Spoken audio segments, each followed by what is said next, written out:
kulanti wacan oo wanaagsan idin ahaantiin baa khiyaarta hawada nagala socotaay meel kaste oo aad joogtaan baa soo dhawaada ayaan idin leeyahay kuna soo dhawaada warbixin kooban oo aanu ku fiirinayno khasaaraha ka dhashay weerarkii madaafiicda ee duhurnimadii maanta lagu qaaday garoonka diyaaradaha magaalada muqdisho amaba saldhigga xarunta beesha caalamka ee xalane lagu magacaabo ee ku taala dacalka garoonka diyaaradaha ee magaalada muqdisho xogo kala duwan ayaanu halkaasi in muddo aba baadigoob oogu jirnay sidii aanu u heli lahayn bal sidaa ay wax u dhaceen iyo weliba khasaaraha ka dhashay haddaba xog ururin dheer oo aanu samaynay kadib ayaa waxaa naloo sheegay in weerarka duhurnimadii maanta lagu qaaday garoonka diyaaradaha ee magaalada muqdisho ee xarunta dalka in uu ahaa weerar si weyn loo qorsheeyey marka la fiiriyo meelaha uu ku dhacay amaba ay ku dhaceen madaafiicdii la tuuray oo sida la sheegay ilaa iyo 6 ama 5 madfac ay ku dhaceen gudaha xarunta xalane gaar ahaan goobo muhiim ah oo ay ku sugnaayeen saraakiil iyo weliba ciidamo ka socda kuwa u jooga magaalada muqdisho ee caasimadda dalka waxa loogu yeedho nabad ilaalinta waxaa ka dhashay khasaare kala duwan ayaa ka dhashay inkaste oo aan si rasmiya loo sheegin dhimashada amaba in dhimasho ay jirto haddana waxaa naloo xaqiijiyey 7 qof oo ku dhaawacmay iyo weliba khasaare kale oo dhinaca hantida ah oo isugu jira guryo iyo weliba maxaanku idhahdaa gaadiid uu khasaare soo gaadhay 7 qof ee la sheegay in ay ku dhaawacmeen amaba naloo xaqiijiyey dhaawac inuu ka soo gaadhay weerarkii maanta lagu qaaday xarunta xalane ayaa 3 ka midi waxa ay tahay ciidamada dalka Uganda oo iyaga markaasi ku jiray hawl iska maalmeed caadiya ama hawl maalmeedkooda caadiya markaasna wax dhiifooni ah oo ama maaragtay heegan ama feejignaan dheeriya aan ku jirin balse markaasi hawshooda caadiga isaga jiray ilaa iyo 3 madfac ayaa waxa ay u galeen maxaanku idhaahdaa ciidamo meel maaragtay ama iska harsanaya ama ku jira ayaa guryaha dhaladoodii ay kaga soo dhaceen maxaanku idhaahdaa halkaana waxaa ka dhashay dhaawaca sidoo kale meel aan ka fogeyn isla goobtaasi oo ah bartamaha aeroboortka amaba dacalka aeroboortka weliba meel bannaan gaadiid taagnaa wiil darawal ah oo Soomaaliya ayaa la sheegay in uu ka mid noqday dadka ay dhaawacyadu soo gaadheen halkaasi uu khasaaruhu ka soo gaadhay sidoo kalena 3 qof oo aan la sheegin haybtooda ama dalalka ay ka soo jeedaan balse aan Soomaali ahayn ayaa iyagana sida la xaqiijiyey ka mid ah dadka ay dhaawacyadu ka soo gaadheen weerarkaasi lagu qaaday maanta garoonka diyaaradaha ee magaalada muqdisho amaba xarunta xalane oo ah saldhigga ugu weyn ee beesha caalamka waxa loogu yeedhaahay fadhiisinka u ah arrintani waxa ay abuurtay walaac xoog leh iyo weliba shaki badan iyo in dadka waxan ama falkan geysanaya aysan ahayn maxaanku idhaahdaa kooxaha loogu yeedho argagixisada amaba dadka maaragtay ka soo horjeeda dowladda weerarkani shaki badan ayaa durba ka soo baxay waxaa ka hadlay saraakiil ka tirsan ciidamada Uganda kuwaasi oo sheegay in weerarka lagu soo qaaday uusan ahayn mid kor ka yimid amaba meelo kore laga soo abaabulay ee uu yahay mid maxaanku idhaahdaa iyaga dhexdooda amaba dowladda Soomaaliya dhexdeeda ka imaanaya sargaalku ma aanu sheegin qayb gaara amaba ma aanu tilmaamin cid gaara laakiin waxa uu ku adkaystay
واتهاي أخيارتا هودا نغلا سعوتاي وان كا عذر دارانيا إن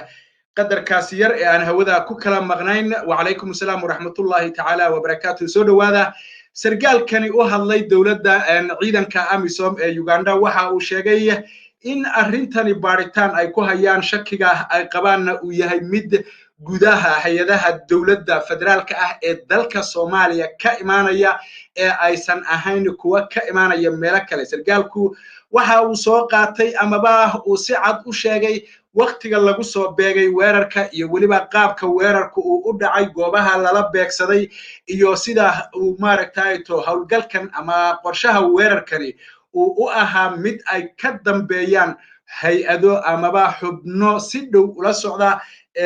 qaabka loo suga ammaanka iyo waliba sida ay wax yihiin waxaana uu sheegay in arrintani ay tahay mid muujinaysa halista iyo waliba khatarta dul hoganaysa amaba mar kastaba dul taagan ciidamada nabad ilaalinta oo uu sheegay in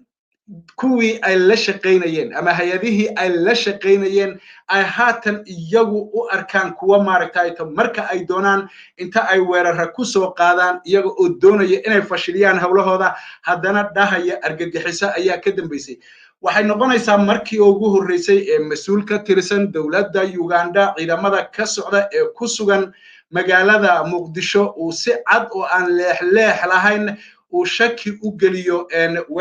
weerarada lagu qaado xarunta xalane iyo waliba aeroboortka magaalada Muqdisho ee caasimadda dalka haddaba su'aasha ayaa waxay tahay xilliga lagu soo beegay weerarka waxay ahayd kadib markii ay soo caga dhigatay diyaaradii waday ciidanka ilaalada gaarka ah ee madaxweynaha dowlad goboleedka Jubbaland arrintaasi ayaa iyada naftirkeedu waxa ay dhinaca kale muujisay in weerarkani uusan ahayn mid ka yimid bannaanka ee uu ahaa mid la sii qorsheeyay la sii abaabulay ahna mid loogu talagalay marka la fiiriyo qaabka waxaan tusaale u soo qaadan karaa kooxda shabaab ayaa sidan oo kale shirkii afraad ee magaalada Dhuusamareeb ee xarunta dowlad goboleedka Galmudug markii ay uu ka degayay wafdigii uu hogaaminayay madaxweynaha dowlad goboleedka Galmudug ayaa waxa lagu bilaabay duqeyn garoonka diyaaradaha iyo waliba magaalada taasina waxa ay ahayd dhacdo markaasi muujinaysay in lala socday sida ay wax u socdaan iyo waliba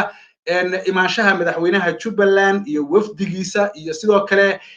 imaanshaha maxaan ku idhaahdaa mas'uuliyiinta kala duwan madaxweynaha dowlad goboleedka Puntland oo arrintaasi ka duulayay ayaa meeshii laga sugayay in uu ka soo dego garoonka diyaaradaha ee magaalada Dhuusamareeb waxa uu ka degay magaalada Cadaado halkaasi ayuuna maaragtay ka soo toobiyay amaba uu lug kaga soo baxay kuna soo galay magaalada Dhuusamareeb ee xarunta dowlad goboleedka Galmudug iyadoo aynu ogsoonahay xilli uu ay wada hadleen isaga iyo madaxweynaha ama madaxweynaha hore ee Soomaaliya Maxamed Cabdullaahi Farmaajo in uu ku yiri soo dul imow garoonka diyaaradaha oo uu isna yiri ma garoonkii shalay lagu duqeeyay maxaan ku idhaahdaa madaafiicda maanta lama soo duqeynayo imow taasina waxay noqotay mid ka mid ah shaki sidoo kale marka la fiiriyo qaabka ay wax u socdaan hay'adaha ammaanka oo inta badan lagu eedeeyo xidhiidh inuu kala dhaxeeyo kooxaha lagu sheego argagixisada ayaa iyada naftirkeedu waxay noqonaysaa inay tahay su'aalo in la iska weydiiyo weerarada noocana ee kolba goobaha ay wax ka dhacayaan markii dad gaara ama maaragtay shakhsiyaad ama mas'uuliyiin gaaru ay ka degayaan la duqeynayo maxay tahay yaa ka dambeeya ma waxaa jira wada shaqayn u dhaxaysa maxaan ku idhaahdaa hay'adaha ammaanka ee labada dhinac waa villa Soomaaliya hay'adeeda sirdoonka iyo nabad sugidda iyo amniyaadka kooxda al-shabaab iyada oo aan maaragtay hadalka laga leexanaynin waayo Soomaalida hore u tiri shaki male laba shabaab inay wada shaqeeyaan oo waxaa jira tuhum ballaaran oo ay qabaan shacabka Soomaaliyeed horeyna waxaa arrintaasi u xaqiijiyay ku-xigeenkii agaasimaha hay'adda nabad sugidda iyo sirdoonka qaranka Soomaaliyeed oo isagu fagaare cad ka sheegay warbaahintana ka sheegay in agaasinka hay'adda nabad sugidda iyo sirdoonka qaranka iyo maxaan ku idhaahdaa madaxa amniyaadka kooxda al-shabaab ugu kala yeeray maxaan ku yidhaahdaato abu caamir iyo abu cubayda oo kala jooga maxaan ku yidhahdaato midna villa soomaaliya jooga midna banaanka uu joogo oo maaragtay laakiin wada shaqayntu ay ka dhaxayso siday dooniba ha noqoto kusii fogaan mayno arrinta xiisaha leh ayaa waxa ay tahay in hay-adda ciidamada nabad sugidda amaba ciidanka ka socda dalka Uganda ee iyagu ku sugan garoonka diyaaradaha ee magaalada Muqdisho inay shaki xoog leh ka muujiyeen weerarkii maanta lagu qaaday garoonka diyaaradaha ee magaalada Muqdisho sargaal u hadlay ayaana waxa uu sheegay in shaki badan uu ka qabo cidda weerarka soo qaaday cidda ay tahay iyo weliba sababta loo soo qaaday weerarka gebi ahaanba waxa sargaalkani oo la hadlay warbaahinta kana gaabsaday magaciisa uu meesha ka saaray in meel cadow shishe uu soo weeraray oo uu soo tuuray isaga oo tusaalayaal badan soo qaatay goorta ay wax dhaceen qaabka ay wax u dhaceen madaafiicdu meesha ay ku dhaceen iyo weliba khasaaraha ba'an ee ka dhashay ilaa iyo 3 kamida ciidanka nabad ilaalinta u jooga garoonka diyaaradaha ee magaalada Muqdisho ayaa kamida dadka ay waxyeeladu ka soo gaadhay sidoo kalena 4 kamida shaqaalaha rayidka ah ayaa iyagana la xaqiijiyay inay dhaawacyo soo gaadheen oo mid kamidi uu yahay darawal Soomaaliya xogtani waxaanu ka helay ilo lagu kalsoon yahay oo ku sugan garoonka diyaaradaha ee magaalada Muqdisho ee caasimadda dalka sidoo kalena waxaa jira baaritaan xoog leh oo ay iska kaashanayaan ciidanka booliiska Soomaaliyeed mas'uuliyiin ka socota iyo waliba ciidanka booliiska ee Amisomta iyo Amisom naftirkeeda iyo hay'adaha kale ee sirdoonka ee ku sugan magaalada Muqdisho gaar ahaan CIA-da iyo kuwa ku taxalluqa waxaana soo baxday xilligani oo garoonka diyaaradaha ee magaalada Muqdisho la filayo in uu ka dhaco shirka ballaaran ee ay ku yeelanayaan madaxda dawladda federaalka iyo dawlad goboleedyada ayna marti gelinayaan ama mas'uuliyadiisa ay damaanad qaadeen waxa loogu yeero beesha caalamka ayaa uu weerarkani ku soo beegmay iyadoo la filayo sidoo kalena inay imaadaan madaxweynayaasha kala duwan ee dawlad goboleedyada kuwaasi oo qaarkood ay ka muujiyeen walaac ammaanka magaalada Muqdisho iyo in aan la isku halayn karin waxaadna moodaa in marka la fiiriyo qaabka ay wax u socdaan haatan ammaankii villa Soomaaliya marka laga yimaado in ammaankii xalane iyo xaruntii beesha caalamku ay deganeed isagana khalkhal la gelinayo goobtii la rabay in shirka lagu qabto oo teendhada ah iyadana sidoo kale walaac la raba in laga beero oo la yiraahdo la iskuma halayn kare ee villa Soomaaliya hal lagu qabto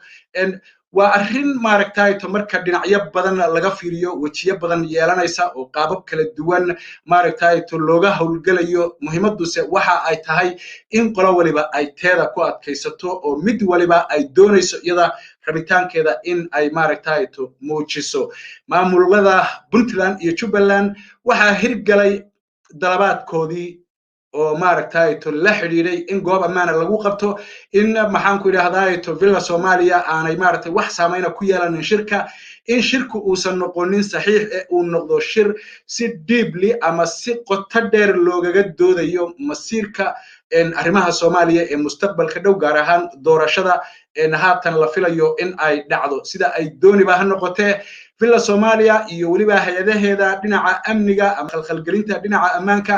ayaa la aaminsan yahay in ay si weyn ugu lug leeyihiin weerarkii ka dhacay maanta garoonka diyaaradaha ee magaalada Muqdisho ee caasimadda dalka iyaga oo isku dayaya in ay meesha ka saaraan dalabaadkii ay ku dalbanayeen madaxda maamuladii ka shaki qabay villa Soomaaliya goobtii ay dalbadeen in ay u muujiyaan iyada naftirkeedu inaysan ahayn goob amniya oo markii la rabo ay dhibaato ka dhici karto waxaase xusuusin mudan in siday dooniba ha noqotay haatan baaritaan xoog leh uu socdo hawshuna ay u muuqato mid weerarkaasi uu wax badan ka bedelay iyada oo ciidamada hawlgallada ku sugan gudaha magaalada Muqdisho haatan feejignaan dheeriya la geliyay sidoo kalena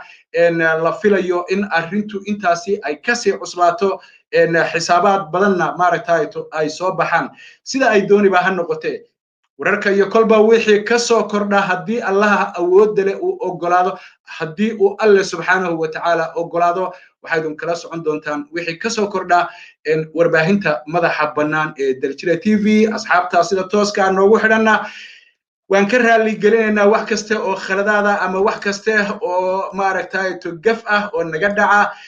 haddii allaha awoodda lihi ogolaadana wararka saxda ah ee sugan ayaad kala socon doontaan warbaahinta madaxa bannaan ee daljira tv iyada oo aan dhanna dhinaca la saaraynin dhanna mucaarad lagu noqonaynin cid walbana aanu sheegi doono titlekeeda iyo waxa ay tahay oo maxaan ku idhahdaato ana si gaara kooxna uga soo horjeedin kooxna aana u taageeraynin dad badan ayaa waxay isweydiiyaan waxaad isticmaashaa madaxweynihii hore ee Soomaaliya taasi waa xaqiiq 4 sano ayaa loo doortay Maxamed Cabdullaahi Farmaajo madaxweynaha Soomaaliya meel loogu kordhiyayna maana arkin wuu ka badsan karaana maaragtay dastuurka kuma qorra sidaas daraadeed ilaa iyo inta heshiis siyaasi laga gaarayo ama dhan ay wax u dhacayaan Maxamed Cabdullaahi Farmaajo wuxuu agtinada ka sii ahaanayaa madaxweynihii hore ee Soomaaliya balse weli aan xilka wareejinin sida ay dooniba ha noqoto ma doonayno dareenka muwaadiniinta Soomaaliyeed in aan maaragtay kuwa taageersan iyo kuwa ka soo horjeeda midna aan wax u dhinno balse aragtida ayaa waxay tahay in wuxuu ay siyaasad tahay qof walibana uu dhinac ka taagan yahay sidaas daraadeed waxaan leenahay meel kasta oo ay joogto Soomaalidu ha guulaysato wixii ka soo kordha wararka la xiriira arrimaha doorashada guud ahaan iyo waxa la xiriiraba waxaad kala socon doontaan warbaahinta madaxa bannaan ee daljira tv tan iyo is arag maqal dambe fi amaanillah